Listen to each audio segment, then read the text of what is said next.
सर्वप्रथम सभी को नमस्कार। आज की क्लास में आपका बहुत बहुत स्वागत है। आज क्लास नहीं बल्कि एक कहानी सी होने वाली है। तो आज हम बात करने वाले हैं भारतीय महान गणितज्ञ के बारे में। आपने जैसे कि थंबनेल पर देख ही लिया होगा कि हम किसके बारे में बात करने वाले हैं। हम बात कर रहे हैं आदरणीय श्रीनिवास रामानुजन सर के बारे में, जो एक भारत का श्रीमान है। आज भारत की पहचान है गणित के क्षेत्र में श्रीनिवास रामानुजन सर के कारण।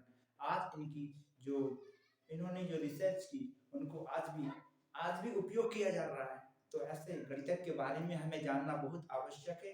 तो हम इनके बारे में आपको डिटेल से बताने वाले हैं, ठीक है। तो इनका जन्म की हम बात करते हैं तो इनका जन्म कहाँ हुआ था। इन्हीं 22 दिसंबर 1887 को ईरोड तमिलनाडु में हुआ था, ठीक है। यानी 22 दिसंबर में इनका जन्म हुआ था 1887 में। और इनकी इनकी जो जन्म दिवस पर ही हम भारतीय गणित दिवस भी मनाते हैं, ठीक है। अब हम इसके आगे की बात करते हैं। तो बात करते हैं कि जो श्रीनिवास रामानुजन सर थे वो बचपन से ही एक अप्रतिभा के धनी थे। यानी अप्रतिभा का मतलब होता है उनके अंदर कूट कूट कर गणित पहले से ही भरा था, बस, ठीक है। तो उनको अप्रतिभा के धनी थे। और हम बात करते हैं आगे। तो क्या होता है, जब वो छोटे ही थे तब से ही वो उनमें अपने सभी विषयों में टॉप किया करते थे। यानी हाई स्कूल की परीक्षा में भी वो टॉप थे।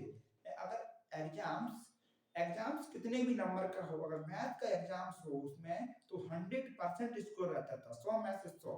अगर 500 का पेपर होगा तो 500 में से 500 ला सकते थे वो। उन्होंने एग्जाम दिया हो, मैथ नहीं जानता, पर मैं उनकी बात कर रहा हूँ। गणित के पेपर में 100% स्कोर था।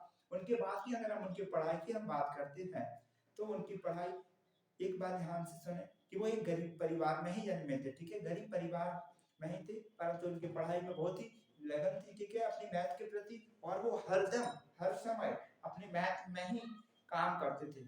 वो कहते थे, नहीं दिख रहा होगा ना, ठीक है।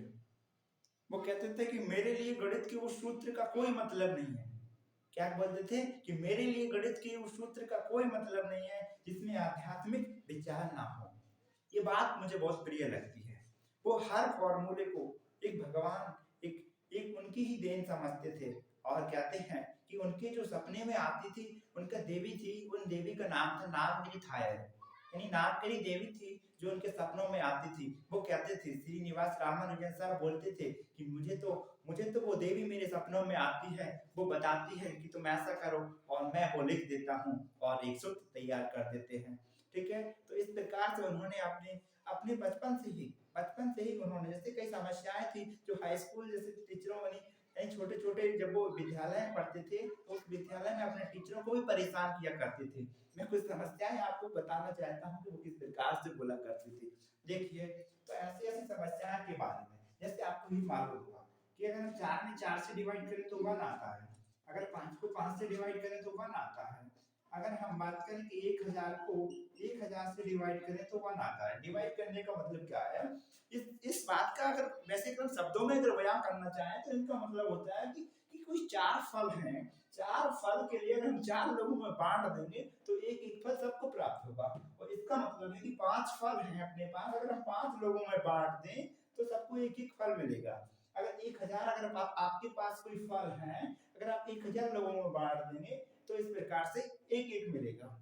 तो इस प्रकार के जो सवाल थे ये तो टीचर्स बताते थे। तो ऐसे में वो क्या पूछते थे, हम वो पूछते थे कि सर अगर 0 फल होंगे और 0 लोगों में बांट देंगे तो कितने कितने फल मिलेंगे सर। ऐसी ऐसी समस्याओं का उन्होंने उन्होंने ऐसे ऐसे विचार उनके जो बचपन से ही थे। वो तो अप्रतिभा के धनी थे, ठीक है। तो उनकी तो प्रतिभा कोट कोट कर भरी थी उनके, ठीक है, अंदर। तो देखो ऐसे ऐसे सवाल बताते थे। तो इस सवाल का आंसर तो आपको मालूम ही होगा कि देखिए, अगर हम इसका मतलब क्या होता है कि अगर 0 को कितनी बार जोड़े कि 0 हो जाए, तो ठीक है, इसका आंसर आपको मालूम होना चाहिए था, ठीक है। देखो ऐसे ऐसे सवाल और वो पूछा करते थे, ठीक है, ठीक है। देखो इससे क्या नॉट डिफाइंड बोलते, ठीक है, नॉट डिफाइंड, ठीक है। 0/0 नॉट डिफाइंड है, ठीक है। अपरिभाषित है, अपरिभाषित तो नहीं, ठीक है, जो भी हो वो बात बाद में करेंगे, ठीक है। नॉट डिफाइंड होता है, ठीक है। अब हम बात करते हैं। वो बोलते थे कि अगर देखो किसी की पावर में अगर बढ़ाने से कुछ बढ़ रहा है तो 0 की पावर 0 क्या होगा, 0 होगा या इन्फिनिटी होगा। यानी जीरो की जीरो पावर क्या होगा, इसके बारे में मैंने आपको पूरे वीडियो एक बना के डाल दिया है, ठीक है। तो ऐसे ऐसे सवाल थे जो अपने वो क्या अपने इससे महाविद्यालय में छोटी कक्षाओं में ऐसे ऐसे सवाल, और जब वो 8वीं की थी तब भी उन्होंने ट्वेल्थ प्लस की तैयारी का पूरा उन्होंने मैथ सीख लिया था, ठीक है। तो देखो, और हम इसके इनके बारे में एक गरीब परिवार में जन्मे थे, ये तो आपको मालूम ही है। तो ठीक है, अब वो क्या है, और इसके बाद की हम बात करते हैं कि जब वो 1907 या 1909 में इनकी शादी हुई थी यानी जानकी से। उनकी माता ने ये काम नहीं करते थे, तो इन्होंने सोचा कि ये मतलब पढ़ते भी नहीं थे। इन्होंने क्या एफए या बीए, शायद दोनों ही नाम मिलते हैं, मैंने देखा कहीं कहीं तो कहीं एफए और बीए नाम आ रहा था। तो यानी जो बीए के एग्जाम में भी उन्होंने पास नहीं कर पाया, यानी बीए एग्जाम में वो 3 बार फेल हो गए थे। और इसी कारण से फेल हो जाने के कारण से यानी जो माता पिता थे वो दुखी हो गए, इनकी शादी करवा देते हैं। वो कहते हैं कि अब तो अपने लिए कुछ काम करेंगे। और फिर वो जब उनकी शादी हो जाती है तो शादी के बाद वो काम ढूंढने चले जाते हैं, काम ढूंढने जाते हैं तो बहुत बहुत जगह। और वो क्या होता है कि एक रजिस्टर लिए रहते थे जिसमें वो अपने फॉर्मूले लिखते थे, यानी जिसमें फॉर्मूले या सूत्र लिखते थे। वो एक हाथ में रजिस्टर लिए रहते थे जहां भी काम करने जाते थे, और वहां पर वो गणित के बारे में पूछा जाता था तो बताते कि ये सारी कैलकुलेशन मैं आसानी से कर सकता हूँ। अगर बताते थे तो उनको कहीं कहीं तो ऐसा सामना करना पड़ा कि उनकी जो कैलकुलेशन सामने वाले उन्हें काम देने से मना भी कर देते थे, ठीक है। तो इसके बाद उनकी क्या है, कोई सेसु नाम के कोई होते हैं जो उनके सेसु अय्यर, ठीक है। उनके कहने पर उनके लिए बहुत सा योगदान मिलता है, और वो एक कलर के रूप में काम करना प्रारंभ कर देते हैं। श्रीनिवास रामानुजन सर एक कलर के रूप में काम करते हैं। वहां पर वो बहुत ही कठिनाई के साथ ही वहां पर काम करते करते जो समय था वो बैंक के काम था, इन कलर के काम से निपटने के बाद वो अपनी अपनी पूरे गणित में रिसर्च करते थे। और रिसर्च के साथ साथ उन्होंने क्या किया कि उन्होंने अपनी जो जीवन की यानी जो उन्होंने रिसर्च करते थे उन रिसर्च को उन्होंने पब्लिक कराया था। और इससे सबसे पहले की हम बात करें तो उन्होंने एक बर्नौली प्रमेय की जो प्रॉपर्टी थी, सबसे पहले उन्होंने इसके लिए हम इस शोध पत्र को उन्हें प्रकाशित किया था। कौन सा प्रकाशित किया था उन्होंने, यानी उन्होंने किया था बर्नौली प्रमेय की गुण यानी प्रॉपर्टीज ऑफ बर्नौली थ्योरम के बारे में, ठीक है। और इनके अगर हम योगदान की बात करें इस गणित में, अगर योगदान की बात करें तो विश्लेषण और संख्या पद्धति यानी एनालिसिस एवं संख्या थ्योरी बोल सकते हैं, नंबर थ्योरी, ठीक है। नंबर थ्योरी में इन्होंने बहुत सा योगदान दिया, हर नंबर उनके लिए बहुत महत्वपूर्ण था।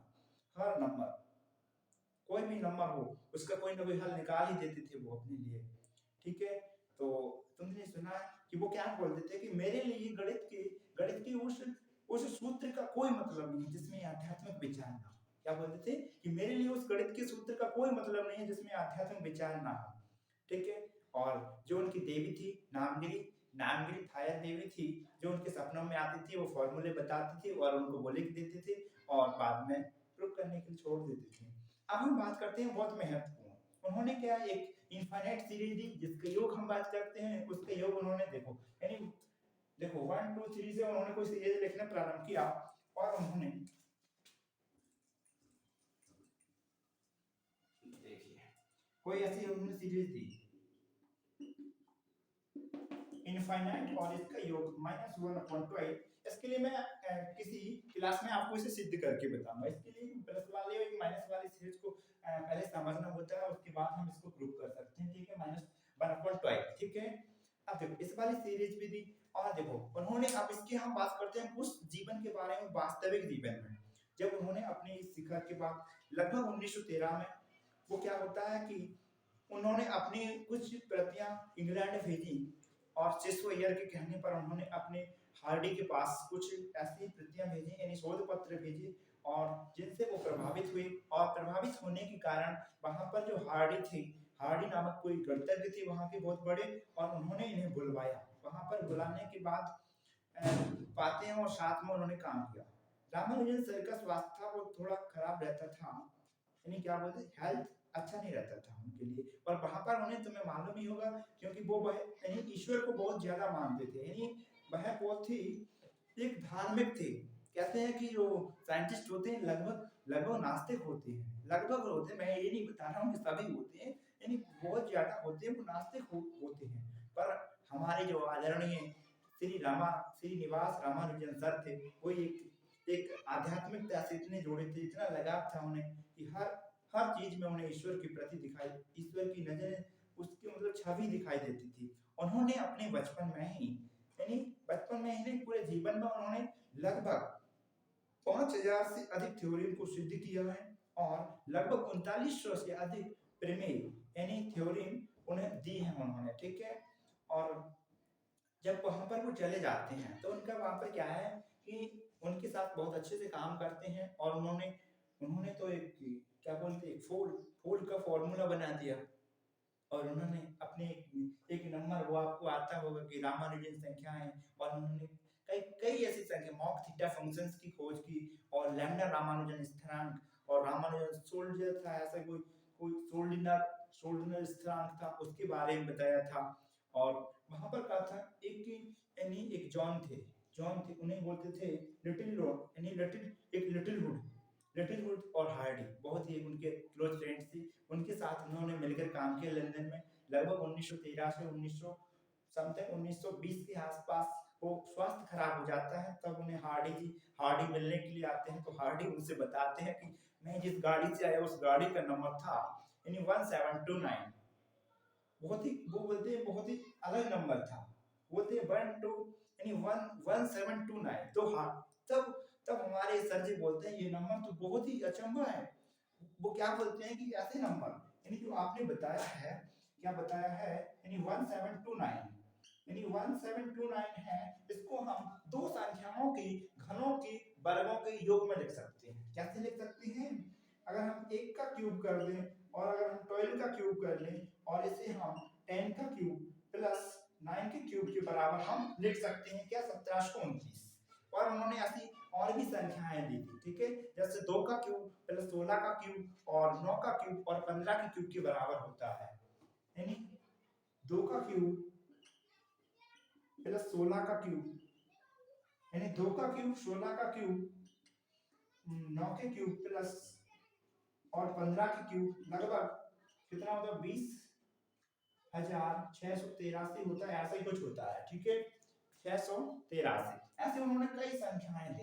और उनके हम जीवन की हम बात करते हैं, उनकी पत्नी वो कहते हैं कि जब अंतिम समय में जब उनकी वो 32 वर्ष की आयु में ही अपने इस देश को यानी 32 वर्ष 5 माह में यानी कितनी तारीख थी 26 अप्रैल और 1920 को कुंभकोणम में यहाँ से अलविदा कह गए। और हमारे लिए और आज भी उन्हें याद किया जाता है क्योंकि आज भी हम जैसे अगर हम क्रिस्टल विज्ञान पढ़ते हैं तो आज भी उनकी जो दिए गए थ्योरम है आज इतनी उपयोग हो रही है बहुत से ज्यादा। आज भी उनकी कुछ ऐसी थ्योरम है जो अभी भी समझ नहीं आती है, ठीक है। तो और उन्होंने अपनी शिक्षा कुछ कैम्ब्रिज विश्वविद्यालय में पूरी की है, कुछ मद्रास से लेकर कैम्ब्रिज विश्वविद्यालय में उन्होंने अपनी पढ़ाई पूरी की थी। उन्होंने 3900 से अधिक यानी 39 से अधिक प्रमेय दी हैं, ठीक है। और इसके इसके अलावा और तो कुछ है नहीं है, ठीक है। और है उनके लिए तो मैं तो बयां नहीं कर सकता, ठीक है। तो इसी के साथ मैं अपनी वाणी को यही विराम देता हूँ। आपको उनका जो जीवन परिचय मैंने अपनी भाषा में सुनाया है, आपको अच्छा लगा होगा, ठीक है। Thank you.